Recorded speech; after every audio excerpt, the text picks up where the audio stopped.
اور اگر بیوی کو ہم بستری کے بلائے تو بیوی کا کام ہے کہ اس کو انکار قطعاً نہ کرے. آپ صلی اللہ علیہ وسلم نے فرمایا کہ جب اگر تمہارا شوہر تمہیں اونٹ کے اوپر جو ہوتا ہے نا رکھا ہوا ٹریولنگ کرتے اگر وہاں بھی بلائے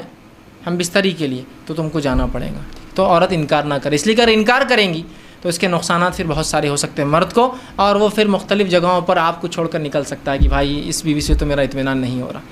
مطلب شرعی عذر تو الگ بات ہے, آپ بیمار ہے, آپ کو حیض ہے, آپ نفاس کی حالت میں, شوہر کو نہیں پتا, یا آپ کی تندرستی نہیں ہے, صحت نہیں ہے, آنکھ میں تکلیف ہے, پیر میں تکلیف, وہ الگ بات ہے, آپ نہیں کر. لیکن عام حالت میں انکار نہیں کرنا چاہیے. ایک دوسری روایت میں آپ نے فرمایا اگر کوئی خاوند اپنی بیوی کو بلائے اور وہ انکار کر دے آنے سے تو اس پر جو ہے اللہ کی فرشتوں کی لعنت ہوتی ہے, اور حوریں جو جنت میں اس شخص کے لیے اگر وہ جنتی ہوں گی تو وہ بھی اس پہ لعنت بھیجتی اور کہتی اے خاتون یہ تھوڑے دن کے لیے تیرے نکاح میں, پھر تو ہمارے پاس آنے والا ہے, اسے تکلیف نہ پہنچا.